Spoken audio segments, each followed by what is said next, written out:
Welcome to Season 5 of Swiss Impact with Banerjee. I'm Sveta. And I am Ben. The topic of Season 5 is impactful investments. How can you make a difference with your capital? Our guests, who are managing impact investment funds, business owners, thought leaders, will empower you to invest with impact. In this season, we will showcase various impact investment funds who are contributing to SDGs, better known as Sustainable Development Goals as defined by the United Nations. There is no excuse. Shift your capital to create positive change in our world. Your children will be happier, you will feel fulfilled, and make money. We will broadcast every Friday afternoon at 5 p.m. Central European Time, here on Swiss Impact with Banerjee. You get more when you give back. So always invest with impact. Good morning, afternoon, and evening to everyone.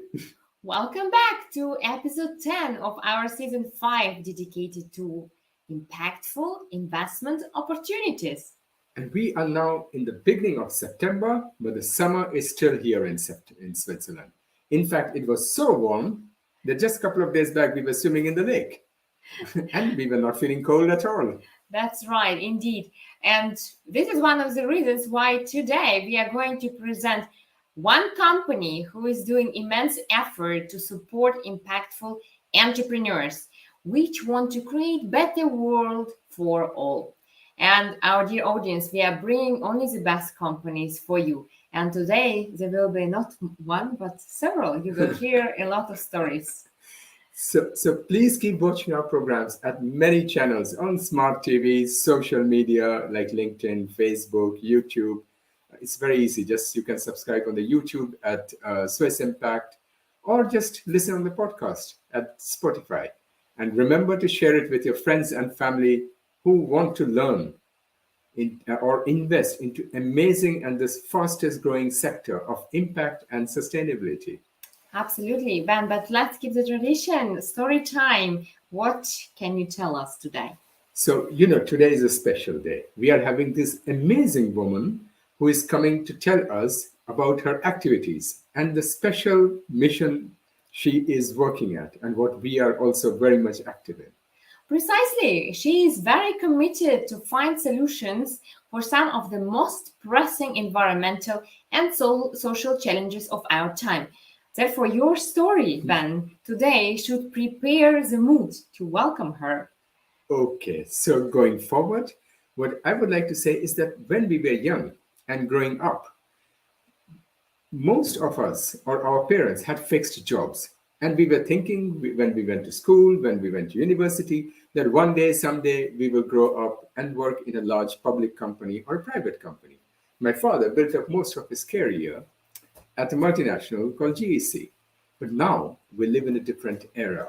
The present and future youth are not only growing into entrepreneurship, but they all are going to work at building their own future and simultaneously contribute to the world and to the society. So all of you with gray hair should really come together and support them to facilitate their success and the future, not only of their future, but also our future and future generations. It's funny that you say that. Just a couple of days back, we had an amazing 4 hours lunch with 3 very amazing people.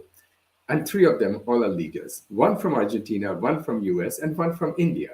And we spoke of systemic change. But the word systemic change scares a lot of people, actually, and in despair, they often say, oh no, nothing will happen. It is very true in that sense, but that is not what I meant. I was speaking more of looking at the world in 360 degrees, instead through a binocular. I remember when I was young and growing up in India, there used to be a time when India, so many people were suffering from hunger, and India was a net food importer. That means it was importing much more food than exporting. The government decided, but this was quite early times, to primarily focus on only increasing food production at any cost. And I'm not criticizing them. It worked. It worked so well compared to the time and the knowledge and resources they had available, that India today is a net food exporter. In fact, it has the capacity to feed a huge portion of the world population. But at what cost? The soil quality, nutrition value is devastated. The movement created creation of large farms, thus destroying the small farms or family unit farms, which also contributed to massive migration out of villages and increase of poverty. The nature got attacked and destroyed, etc., etc., etc. So, looking from today's point of view, it was not a very good decision. But what we can learn from this is to check the consequences of our action from 360 degrees. And that's exactly why I'm so happy that our impact sector, that's what we are always trying to do. Now I understand and hope our audience what you meant by systemic change. Systemic change in our way of thinking and acting. Well, let's see what our guest of today does in order such huge change to happen on our planet. With this, I'd like to welcome Carolina from 100 Plus Accelerator of ABInBev. Carolina, are you there with us? Hello, Ben and Sveta. Thank you so much for having me and inviting me to the show. I'm very excited to be here. Great to have you. Where are you right now? I'm in New York. The Big Apple. City. Great. Carolina, it's such a pleasure to have you. And I'm truly happy because, again, another inspiring and powerful female is at the show. So I'm always extra happy about that. Let me introduce you quickly to our audience first. So Carolina García Arbeláez is a Global Sustainability and Innovation Director for ABInBev and is the co-lead of the 100 Plus Accelerator. You are the leader with over 10 years of experience working for a more equitable and sustainable world. You are also one young world ambassador and one of the 88 women around the world chosen for the Homeward Bound Leadership Program and its Antarctic expedition in 2019. I hope you were not too cold there. You are also the founder of Still New, a sustainable fashion for children startup. You have various degrees in economics and law, and also an author of a book which I find very interesting, Cambio Climático, Lo que está en juego, Climate Change, What is there in the game? And I'd like also to mention the accelerator itself. So 100 Plus Accelerator was launched recently in 2018 and has already achieved a lot. So over the last 2 years, the program was 70 companies gone through the program in more than 20 countries. The accelerator offers size and scale to passionate entrepreneurs to help bring their solutions to market faster, which is very important nowadays. And these startups have raised more than $300 million and are scaling globally to achieve program's mission, which is accelerate the world shift towards sustainable solutions and to do business the right way, not the easy way. Love that one. So welcome to Swiss Impact with Banerjee. We are really happy to tackle you with many questions. So, Thank you for the invitation. Tell us about your inspiring story in a bit more detail. How did you end up where you are today? Well, something that you should know is that I'm Colombian, and Colombia is one of the most biodiverse countries per meter squared in the world. So I always grew up close to nature, loving nature very much. And I went to law school, and at some point during my law career, I got to know of the very pressing sustainability problems that we were facing. That was at the time when the Kyoto Protocol, for example, was having so many challenges to be renegotiated, and when the world thought that we could never reach again a global climate agreement, right? So at that moment in time, I decided that I wanted to work for a more sustainable and equitable future. and I began my career working on environment. However, I never ever expected to join the private sector. Actually, I was a lawyer. My parents are doctors. My first jobs were either I began at a media outlet, then I joined the sustainability think tank, and then I joined the World Wildlife Fund at a very interesting time because all the climate negotiations were going on. It was the time back in COP in Warsaw, so 2 years before the Paris Agreement, in 2013 more or less, and we were all working on advocacy on a global level and on a local level.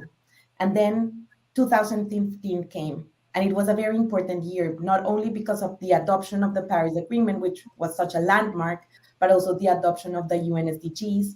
And I think that at that point it was very clear for me and for many other stakeholders in the world that the private sector was a key actor, that non-state actors were super relevant in this agenda, because if they are part of the problem, they need to be part of the solution, of course, and that no wicked problem and the climate crisis would never be solved without changing private sector DNA.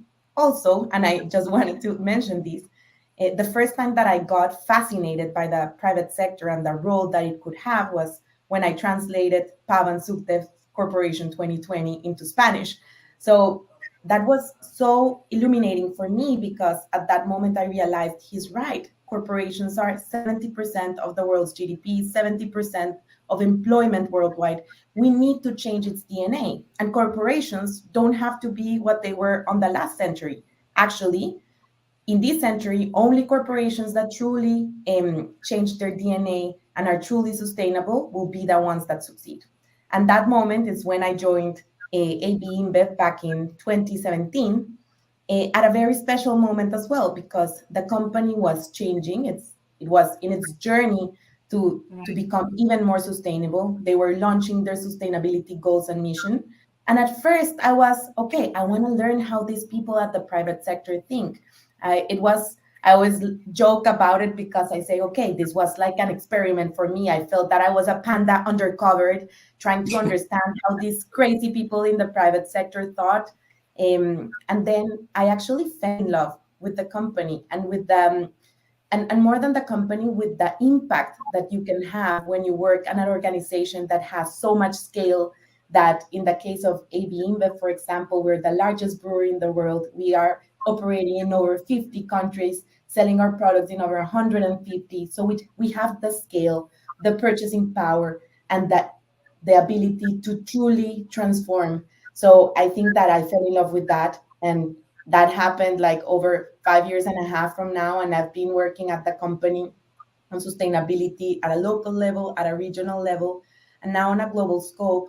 With an amazing initiative that we will talk more about, that is the 100 Plus Accelerator, which I just love it because it gives me all the reasons to believe that change is possible. You mentioned 3 points which are very, very correct. One is that if the big companies like ABInBev makes a change, it impacts so much more than all of us small companies or small citizens making a difference. That is really, really a very powerful change. And secondly, I know that there's so many big companies which still have to make that step. And I fully believe in what you said. The third is that the businesses have to be involved. That's what I also have been speaking all around the world on this, that all these environmental laws and policies are being created by the governments and by the financial sector. But the ones who are supposed to implement it, the business, is often missing on the decision table. And you're doing exactly right on bringing the business also on it.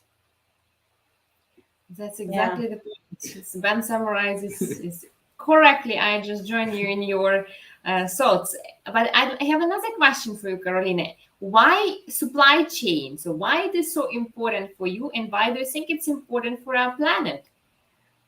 Of course, because a business is not the factory, right? It's everything that goes beyond and above, right? So supply chains, our supply chain has the size that I mentioned to actually truly transform the livelihoods and have a very positive impact. Just look at it. Beer is natural, right? It's made out of water, barley, hops. If you just think of barley, we work with over 20,000 smallholder farmers and farmers all across the world, and that are part of our supply chain. Packaging.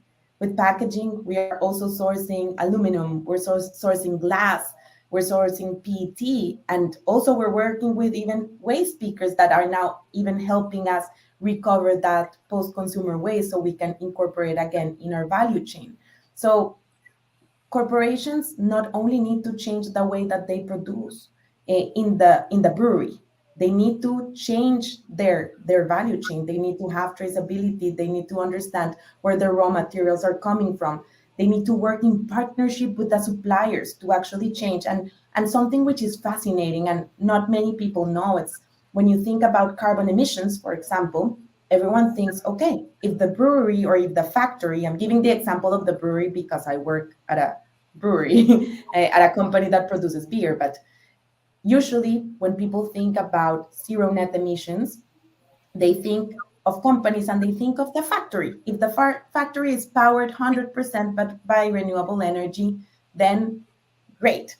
And the truth is that the emissions rarely, like the big portion of the emissions, are not coming from the factory. They're coming from the value chain that we call this scope 3.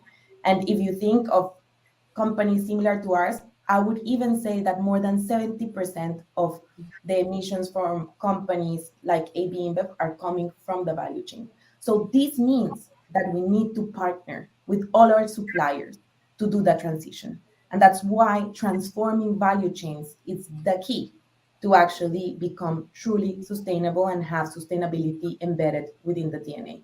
And it's also what's going to make us resilient for the future and a company that is successful in the future. Well, I name it big elephant in the room, and many don't like to talk about it, right? And even less want to take an action on that. So it's really great that you guys addressing that and taking action. Amazing. And what is so now you can tell us about your baby, the 100 Plus Accelerator, and what is it and why was it created? Well, that's a great question. So as I mentioned when I was telling you my story, back in 2017, when I joined the company, we were at this moment of launching our global sustainability goals. And back in the day, we all gathered and launched very ambitious sustainability goals on climate action, smart agriculture, water stewardship, circular packaging. But guess what? We didn't have the answers to all of it. Even if we have more than 100,000 employees all across the world that are working relentlessly, we don't have the answers to all the challenges that we have. And at that time, Macy Divine, who is the architect of the program, she came with this idea that now we both co-lead of how we can bring innovators that are all across the world and are solving these challenges, and that they already have a product in market, right? They already have a proof of concept, and we can work with them and partner together and scale these solutions in our value chains. And this is going to help us reach our sustainability goals faster. And we did that back in 2018. We launched the program. Our first cohort had 20 companies. Then we did the second year in the middle of COVID with around 15 companies all across the world. And we had amazing results, not only from a sustainability perspective, which of course it's the main driver of the program, but also on a business level, on a financial level. These startups were bringing us great savings because becoming more sustainable is also good business. And we need to understand this. So this is why last year, or 2 years ago now already, the program changed a little bit and it became bigger and more transformative.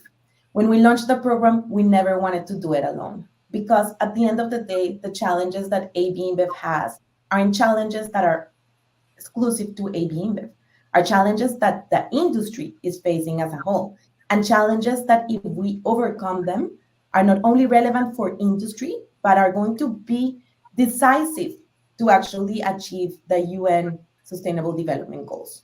So we never wanted to be alone in this mission. And thankfully, we got 3 amazing companies that didn't want to invent the wheel themselves.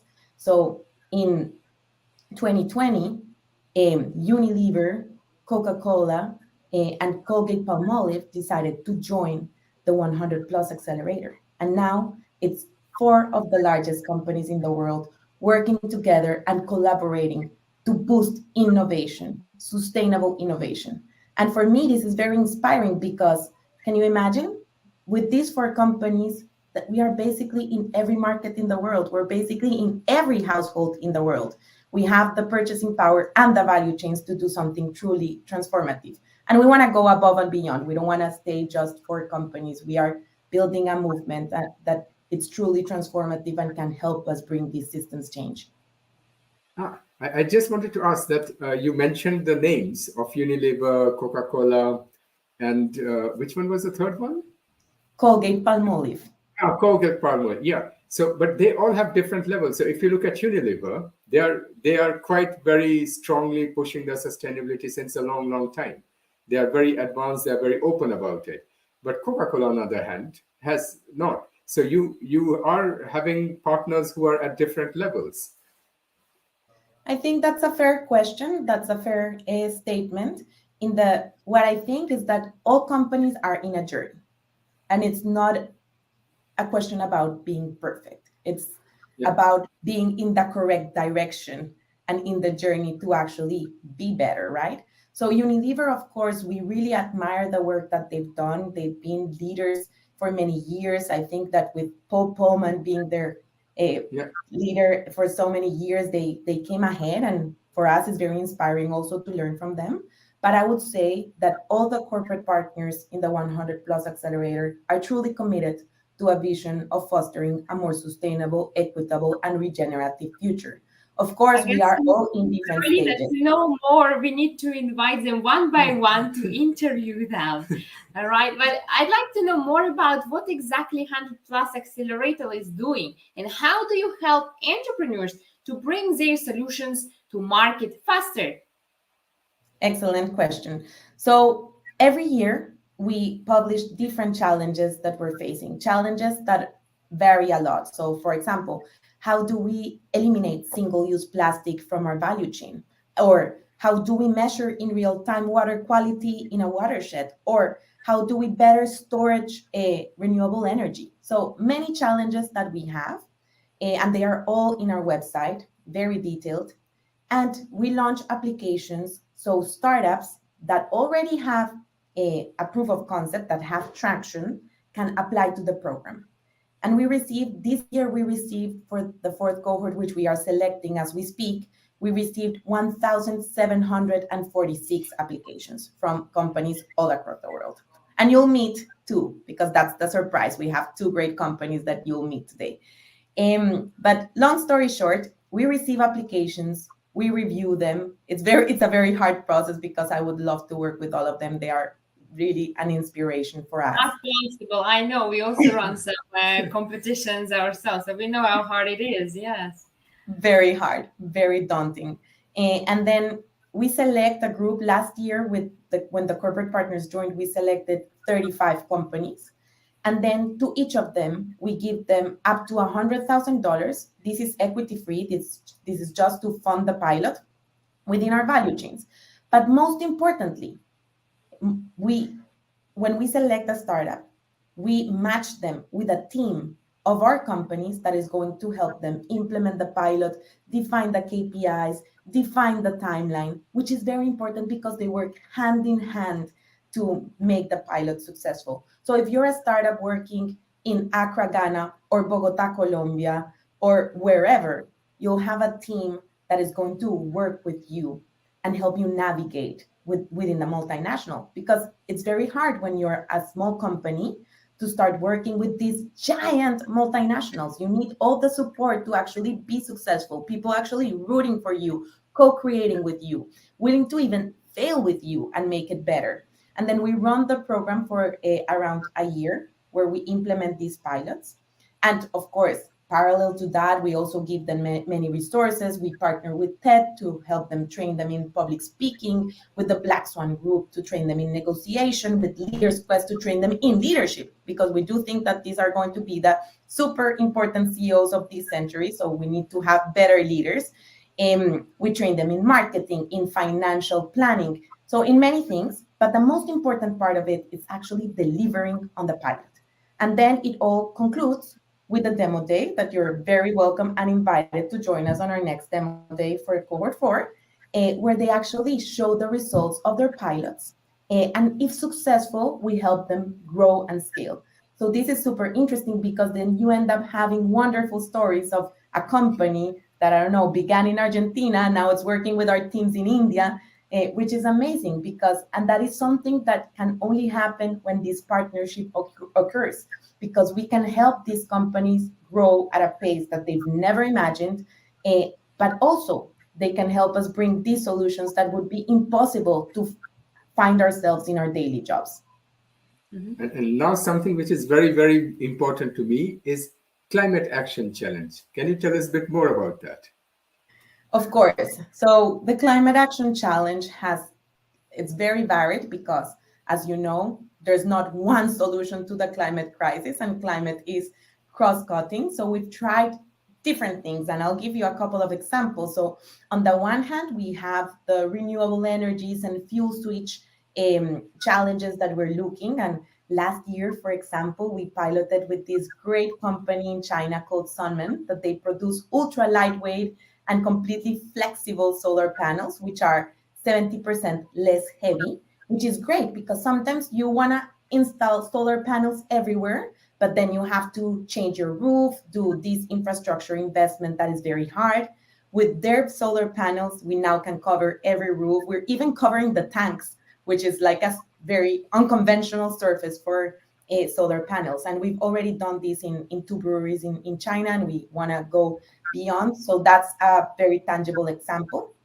But also we're looking at, as I told you, our Scope 3 emissions very seriously. So one very important pillar for the 4 companies is refrigeration. You wouldn't believe, but around 20% of our emissions come from cooling, which maybe someone would never imagine that, right? But we have coolers in all the supermarkets, in all of our mom and pop shops. Yeah, of course. And we, for example, have a startup that we are co-piloting with Coca-Cola, and it's a Hungarian startup called V-Chiller, and they have a technology to do rapid cooling. So instead of having all your cans cold all the time, they will do rapid cooling, and this means that we can significantly reduce energy consumption. We're also working with startups that are helping us transform our fleets. Transport is also very important. And then, of course, if we look at beyond, we also are working on smart agriculture to transition to regenerative agriculture, and we'll hear more about this with one of our guests, which also has many climate benefits, as we will hear. Right, but you have many more challenges, right? Let's talk about circular packaging, one of my favorite ones. I always don't like when it's wrapped in plastic, it's like, immediately negative and turns me off. Well, that actually, it's a challenge where the 4 corporate partners are always united because we all are having the same dilemmas, right? And it's also very linked to emissions because packaging is one of our main source of emissions. So we are working with different startups all across the world that are helping us change to more sustainable and circular packaging. In fact, from cohort 3, out of the 35 startups, 13 were circular packaging related. And we have like all sorts of startups. We have some that are helping us increase post-consumer waste collection because, of course, we all dream to have a beer bottle that is made out of 100% recycled glass, or a PET bottle that is made of 100% recycled PET. But that's easier said than done, right? You need to collect all that waste, and you need to work with waste pickers. You need to create all the value chain to actually get all that post-consumer waste. So that's why we have been working with several startups across the world that are helping us do that. But we're also working with startups that are helping us change materials. And for example, we have, I'll give you a very good one. Miterro is a Chinese startup. And maybe I'll choose other nationalities in a while. I just got China on top of my mind today. But Miterro basically develops an alternative to single-use plastic. They use brewer spent grain, and they produce an alternative to single-use plastic that is not only flexible, but also soluble and biodegradable. And we are piloting with Unilever to do detergent pots that use this new sustainable packaging. So that's super interesting. We have many examples. You could have me like in 4 episodes talking about this for sure. Can you give us a few for smart agriculture, biodiversity, maybe water stewardship? Well, I think that instead of hearing me talk about it, maybe we can bring someone that can talk about it as well. Yeah, of course. Bring some living examples here. Exactly. I would love to invite Santiago Espinosa, the CEO of Toroto, that it's a company that is doing so many things to transform the world. He can tell us more about smart agriculture. And likewise, Andrew Wallace, CEO of Chanzi, that is helping us upcycle waste and create value out of waste, which is very important too. So if you bring them in, Ben and Sveta, they can tell you everything. They're right here, right there. Hi, Andrew. Hi, Santiago. Great to have you with us. Hi. Buenos dias. Buenas noches. With whom shall we start? Santiago, maybe you tell us a bit more what your enterprise is doing and how do you positively impact our world? Great, good afternoon. I'm very happy to be here. Thanks for the invitation. So, as Carol has been saying, ABInBev has made a very serious commitment to become a net zero company by 2040 along 100% of its supply chain. Now, over 10% of all of their emissions come from agriculture, and almost half of that comes from barley. So, what we are doing is we are implementing regenerative agricultural practices on dozens of hectares of barley production. I'm talking about using cover crops, heavily reducing the use of chemical fertilizer, phasing out heavy machinery, and also rotating the crops from one year to the other. And this has 2 very important impacts. Number one, we reduce the overall greenhouse gas emissions that go to the atmosphere as a consequence of barley production. And number 2, we also help the soil on which barley is produced to sequester organic carbon inside it in a way that is additional and permanent. Finally, we register and certify all of these processes against the most robust technical protocols available throughout the world, which gives an additional layer of transparency and traceability to everything that we do. This benefits the landowner, creating an additional revenue that is very, very, very welcome in these extremely turbulent times for land-based commodities. And we also register all of this on a blockchain-based registry that geo-references each ton of CO2 equivalent removed from the atmosphere. Wow.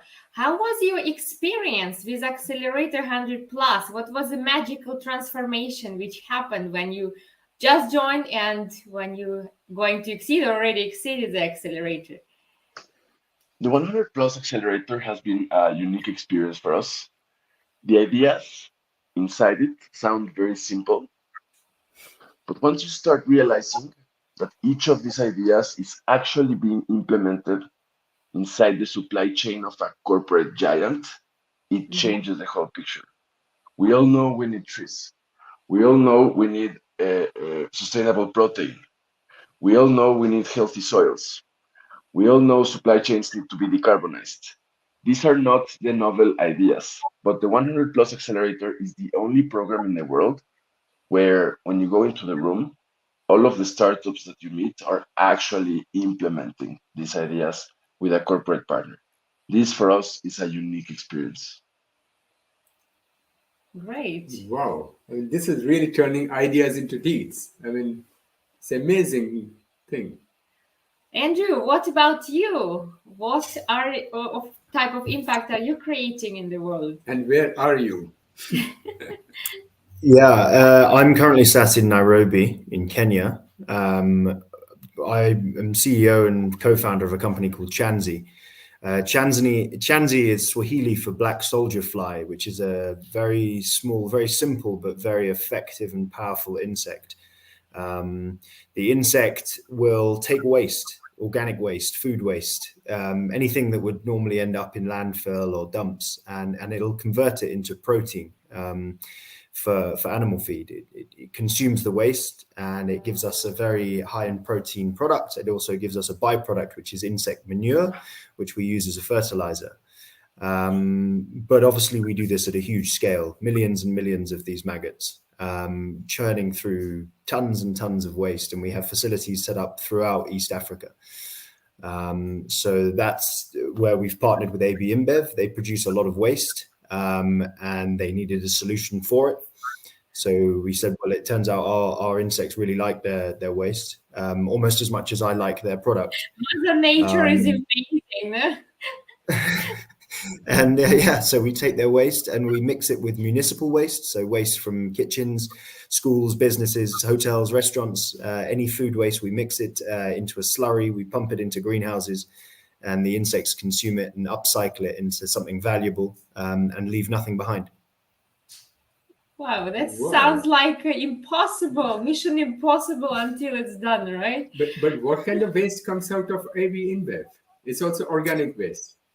So in the beer making process, you have brewers spent grain, and you also have brewers spent yeast.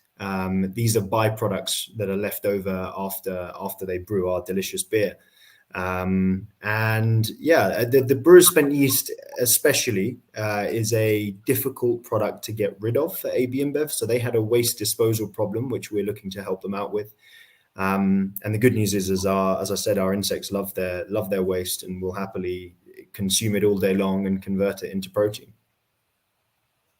That's good. That's amazing, really, Andrew. I mean, congratulations on finding such a cool solution with the help of Mother Nature. How was your experience with Accelerator 100+? Would you also agree with Santiago, or you have something to add? I was skeptical at first. We were invited to a number of different accelerator programs a while back, and I told my business partner, and he said, no, you're not allowed to go on this. It's ridiculous, because they were full-time positions. You'd have to go for 6 to 12 months to the US or the UK. And he said, no, you've got a business to run. My business partner had faith in my abilities to run the business, and he didn't want me to disappear for 6 months. When I found the Accelerator 100+, they assured me that it wasn't going to be too onerous. It was going to be efficient, targeted, and basically would be able to incorporate with my timeline as a CEO of a very rapidly growing company. And they were 100% right. We'd check in a couple of times a week, and every time we'd check in, it would be incredibly beneficial. The courses that they put together really improved me as a professional and as a person. I think it's one of those things, you get out what you put in. So they've provided a fantastic platform, and I think everyone in the Accelerator program would agree, grabbed that with both hands, and really got huge benefit out of it. And I've enjoyed it a lot as well. So yeah, I'm a big advocate for what they're doing. Thank you very, very much, Andrew and Santiago. So coming back to you, Carolina, are you considering adding more challenges in the future? Definitely, because challenges are evolving all the time. They are changing. So in fact, this year we launched 3 new challenges. Well, 3 new pillars, because every pillar has sub-challenges.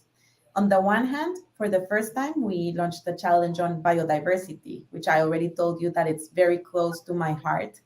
And we see these, that there's a big biodiversity loss crisis in the world, that it's very relevant. And we want to take action. And we also want to see how our companies can take action and start measuring our impact and have a better understanding of the implications of biodiversity loss. So we have that, and that's brand new. We have not piloted with any startup addressing these. So we are in the selection process. Perhaps we will tell you in a next episode what we do, but we are also working very closely with TNFD to do this pilot with the startups. And then we also have an inclusive growth pillar this year, which is completely new. We had not done it on previous cohorts. And we're looking at so many different sorts of solutions, like from how to engage even more with citizens and make our marketing campaigns more sustainable, from how to create more inclusive products that take into account different types of populations. So it's super interesting. I've been so inspired by the different solutions and companies that are just doing amazing stuff out there. Some things that you would never even imagine that existed. And then last but not least, we are also engaging very closely with our brands. So last year, we began working with Corona. Corona is one of our leading brands, and perhaps you love that beer. I do, definitely. And Corona wants to protect their paradise, and their paradise are the oceans. Every time that you see something related to Corona, you'll see a beach, right?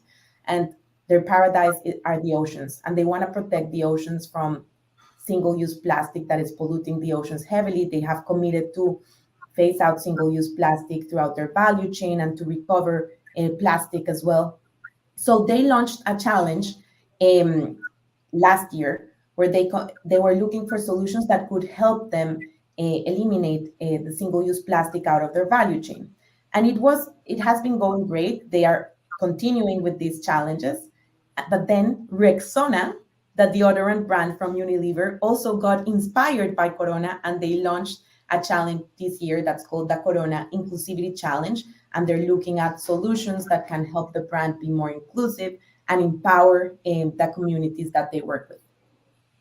Carolina, I know that Santiago and Andrew are very busy CEOs of the inspiring companies. So before they go, I just want quickly to thank them for joining and invite also to join our impact community, kamama.ch, register, and as a little thank you, we will upgrade your membership.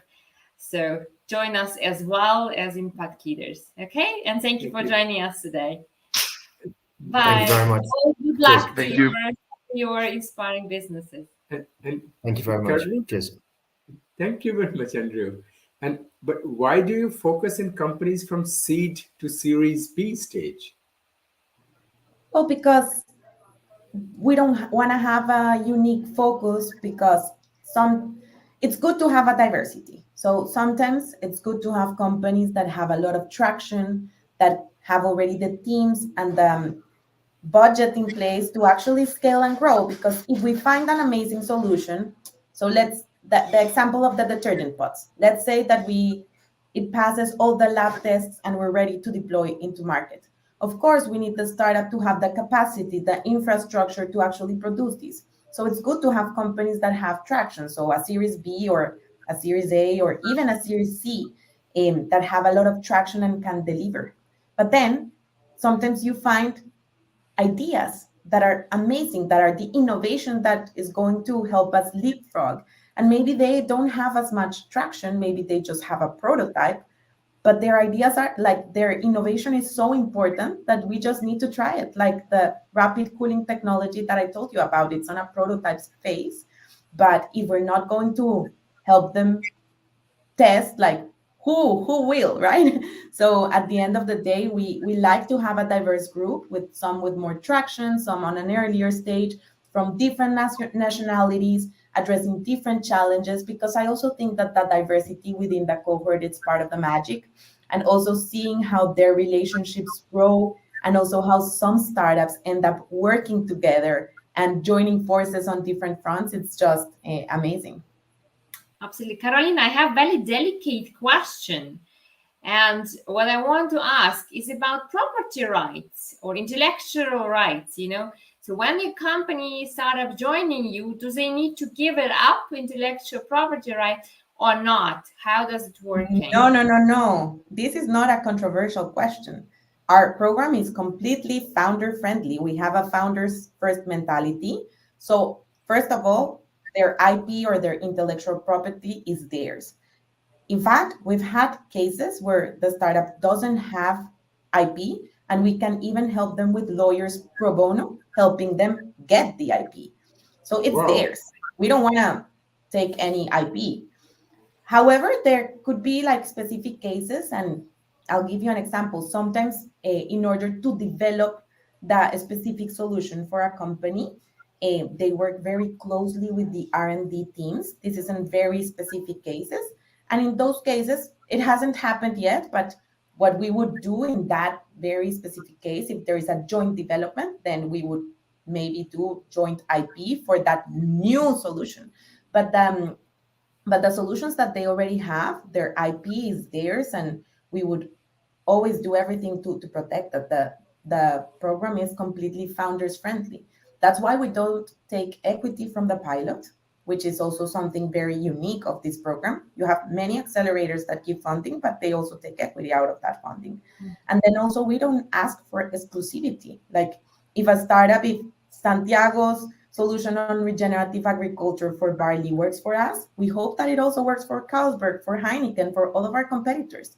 Like the world's not going to change if ABInBev, Unilever, Coca-Cola, and Colgate-Palmolive are the most sustainable companies in the world.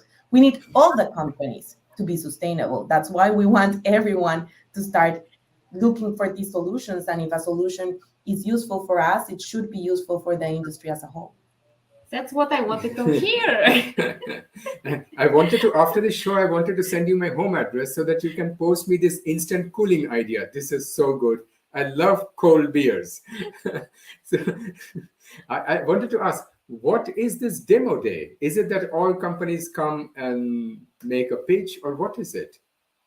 Yeah, exactly. So after the program, like after we have the results of the pilots, we all gather at a demo day. This year we hosted it in June in New York at the Shed, and we brought the 35 companies from all across the world to show their solutions, and we invite key stakeholders, so from VCs to other peer companies to NGOs. Ben and Sveta, you're going to be invited to our demo day next year for sure. And it's a great platform. You're coming. Now you've said it in live. So I'm holding you accountable to that promise. Especially with the instant cooling for the beer. Even though I don't drink beer, I will be there. Don't worry. You don't have to drink beer to enjoy these amazing solutions. And actually, it's a great platform for the startups because so many doors open to them when they can actually showcase their results of the pilot. But for us, and this was just an amazing result of this demo day, because the previous one, we did it virtually. Of course, we were in the middle of COVID. And the first one, we did it in our offices. It still was a little bit more internal, but this one, we did a really big event in New York with many stakeholders. And what was really interesting to see is how this event gave hope to so many people. After the event, we received so many emails just thanking us for empowering them with reasons to believe and with hope. I think that after COVID, after seeing the many challenges that our humanity is facing right now, people actually need to see the solutions out there, and not only good ideas, because as Santi was saying before, there are many ideas out there and we know what we need to do, but we need to see action. Ideas are no longer interesting. We need to see the results. So I think for people seeing that, okay, these crazy, amazing solutions are already being tested, piloted, and scaled by 4 of the largest companies in the world was very inspiring and hopeful, and it fueled us all with so much energy to continue this work of building a better place, right? Right. I just wanted to add something. You also know that I'm with the CLC, the Climate Leadership Coalition, which is also the organization of the biggest businesses in Europe. Would they also be invited to join, or would you also consider them? They are multinationals also. Consider them to join 100+ Accelerator. Of course. So Ben, as I was mentioning, we don't want this to be just an initiative of 4 companies. We are going to build a movement and a vision. However, when these initial 3 companies decided to join, then we said, okay, let's start the 4 of us. It was already a challenge to triple the size of the program, and we needed to have the teams in place to deliver. It's always better to over-deliver than to over-promise, and we need to grow at a pace that we can manage. And the first year, it was amazing. We think that the 100+ Accelerator is kind of a startup itself within these 4 companies, because we are learning as day goes by. And it was the first time that 4 companies were working together. 4 companies that are competitors. because ABInBev and Coca-Cola are competitors in many markets, and Unilever and Colgate are competitors too. So we were building trust. You know, we didn't know each other. The first time that we met was through Zoom. And then we built trust. We are now sharing the results, working together, doing joint pilots. We managed to standardize the process to get the agility that we needed to deliver on these pilots. And now we're running the second year of the program. And I think we're now in a more evolved and better shape to bring other partners in and to keep on growing. But of course, we need to think long term. Like, no solution is good if you're only thinking like 1 year shot. No, that's not. We need to build a vision that can continue delivering further beyond 2030 when we aim to reach the global sustainability goals. We need this to be long term. Yeah. But I just wanted to add to that the supply chain is for every industry. Doesn't matter which sector you go, you have to manage supply chain. But your 4 members, including yourself, are very much into consumer products, drinks, food. What about other products? Companies which are creating other products? Well, you would be surprised, but I think that many companies, even if they are doing completely different products, have the same challenges. So right now, so many companies, even software companies, have zero net emissions targets, and they are trying to transition towards renewable energy. You know, they have fleets and they want to have electric vehicles or hydrogen powered vehicles. They have relation towards water and they want to protect their basins. So even though the product might be different, at the end of the day, the challenges are similar, because those are the challenges that as a society we are facing. So I think that it makes a lot of sense also to add other partners that are not necessarily on the consumer facing products. Okay. Many of entrepreneurs are watching us right now, right? And they for sure are thinking, should I join Accelerator 100 Plus? But the competition is so hard, 1,700 applications. So what are the key advices you would give to businesses when they apply to be selected? What are the criteria you are looking at? You're asking them to give the questions of the test. That's a great question. And for everyone who's listening today, we are going to open applications for cohort 5 next year. We are selecting cohort 4 as we speak, and we will publish the selection in the next couple of weeks, so stay tuned. I would say that first, to have the proof of concept, to have the idea already in market. Some companies apply where they are on a very early stage, and it would be very hard for us to choose a company that is on such an early stage. So that would be the first advice. The second one, to be very thoughtful on the application when you think of the pilot that you're going to implement within our value chains. Sometimes startups apply to these initiatives just looking for the funding, and they tell in their application, oh, with $100,000, I would buy this software or grow my team or, I don't know, install this thing. And at the end of the day, what we want is to jointly work together. So be very thoughtful about how you're envisioning to pilot within our value chains. That's very important for us. And then the third thing is be patient. Maybe this year wasn't the year. Sometimes we will choose a startup in a specific market because we have a focus on that market that year. Maybe a regulation is coming in that market that it's more pressing for us to choose one country than another. So if you didn't get selected one year, please continue to apply.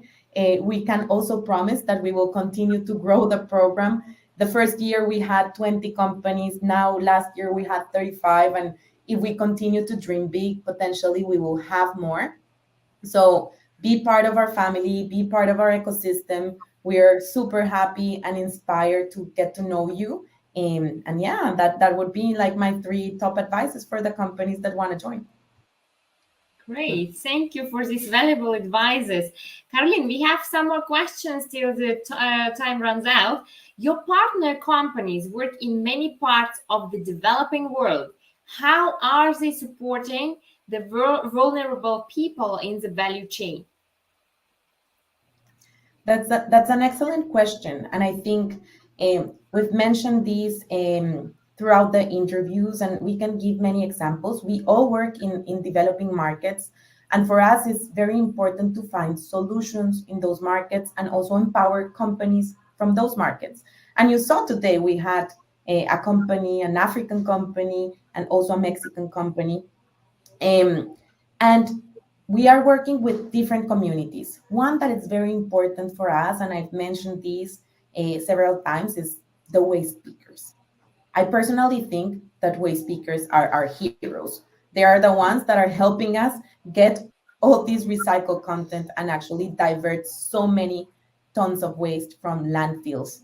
But they are very vulnerable, and they traditionally have been very vulnerable and marginalized communities. So we need to work hand in hand with them to help them improve the livelihood and to make it better and more effective, the amazing job that they're doing. And we're doing this all across the world. So for example, in India, we implemented a pilot, both Unilever and Colgate, with this company that I just love. It's called Plastics for Change, and they do fair trade recycled plastic.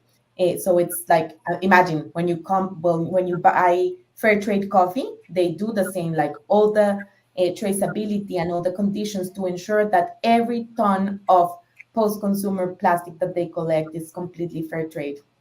We are also working with this female-founded startup in Ecuador that I love called Recibesi, and they developed this app where citizens can connect directly with grassroots recyclers and give them the waste already, like in your house. You can already separate the waste and give it to the waste picker directly, because in Ecuador, there's not a formal system to recycle.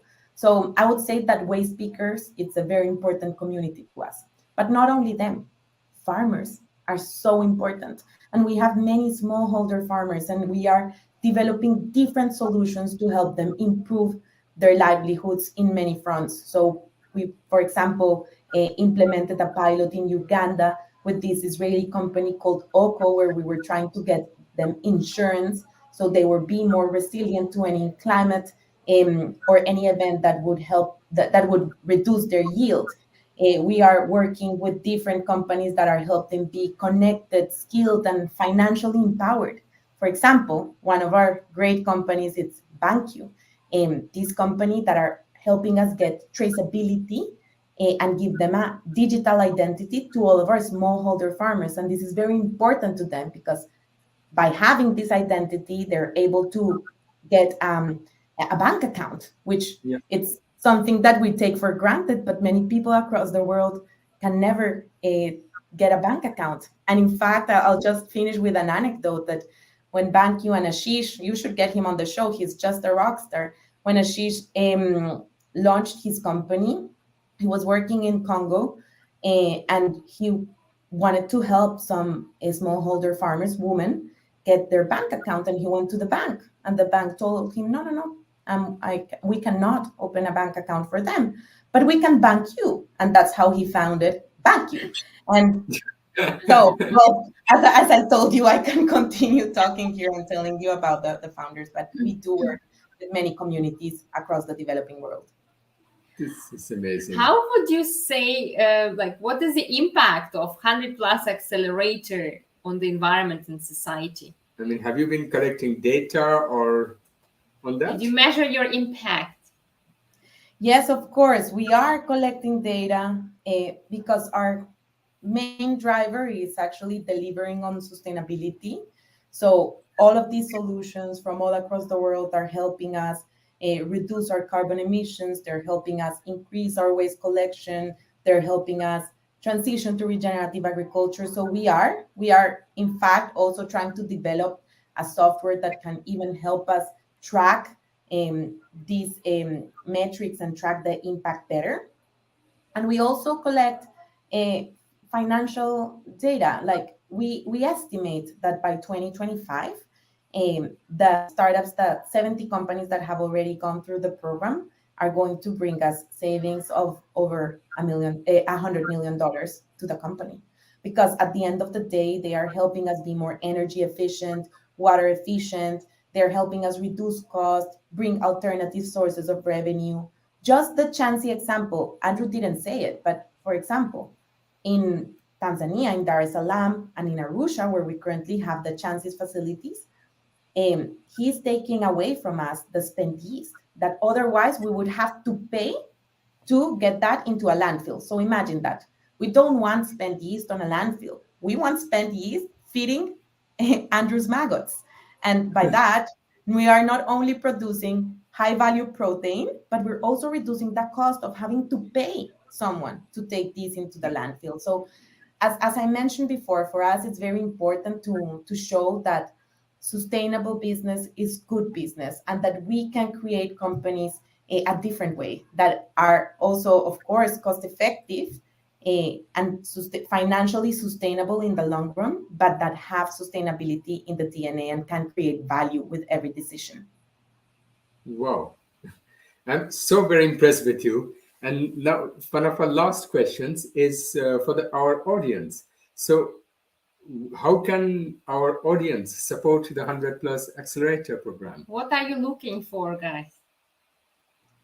Well, first, I invite all of you to follow us in our social media. We're always posting content. We have Instagram for the younger communities, but we have LinkedIn, we have YouTube, Twitter, like we are everywhere. So if you want to be inspired to just interact with us, that's a great platform. Then, of course, like spreading out the word. If you have a friend who's a founder that wants to build a better place with us, let them know about this initiative and just like join the movement. I think that for all of us, it's so important that we are united. Like we always talk about collaboration. I think collaboration is the true source of power for transformation. At this moment in time, there's no room for egos, personal egos or corporate egos. We all need to work together because we have a very, very, very daunting challenge. We need also to be clear and we cannot be naive about science and about the facts. We're facing a very difficult situation. That's why we all need to work together. And I heard Santi, the CEO of Toroto, say this once in a conference, and it was very inspiring for me. And he would say that humanity is also the only species that has the capacity to actually restore if we want. And I think that that's the purpose of building a regenerative future. That okay, we need to be accountable that we've destroyed a lot as humanity, but now we also have the capacity of restore and regenerate, and that is wonderful. That's also very inspiring to me.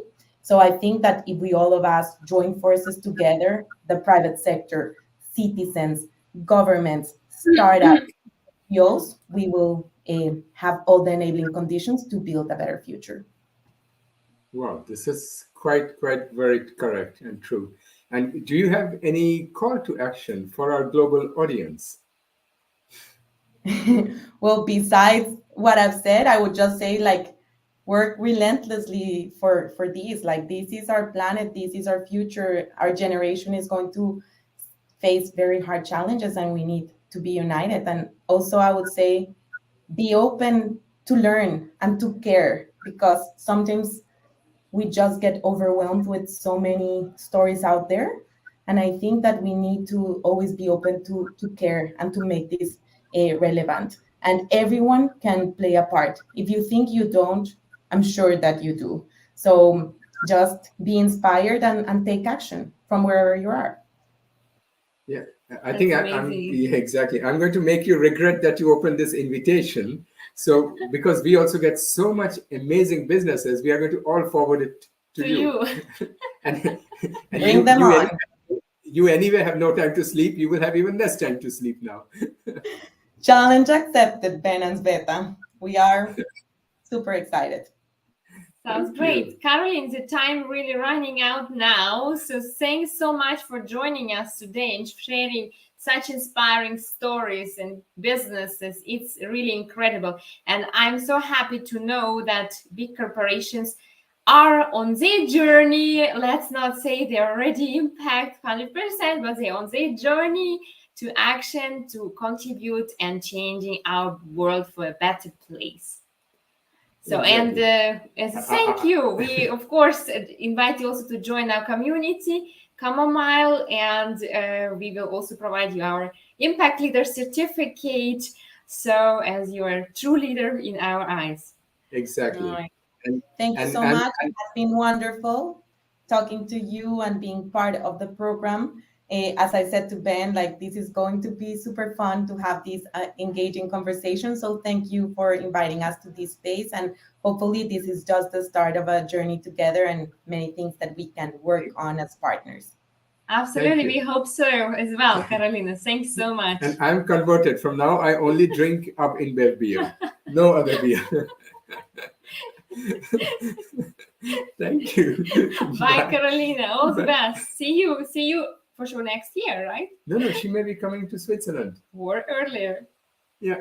I'll let you know as soon as I'm there. Thank you. Absolutely. Bye. Bye-bye. Bye for now, Carolina. Dear viewers, with this episode 10 of season 5 ends. And next week we will be back with an amazing sustainable company solving world food security problem.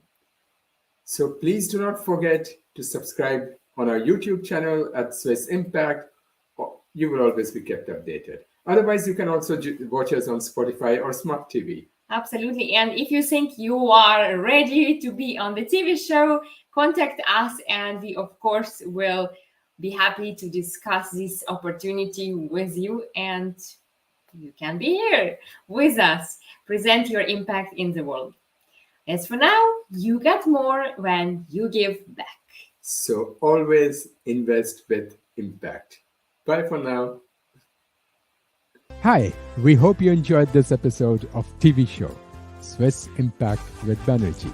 Make sure you check out the next one and also find us on Facebook, LinkedIn, Spotify, podcasts, and any of your favorite social media places. And please subscribe to our channel so you know when we release new episodes. And also leave us some feedback to help us grow this awesome impact community and join it. We look forward to sharing the next episodes with you, and until then, you get more when you give back. So always invest with impact.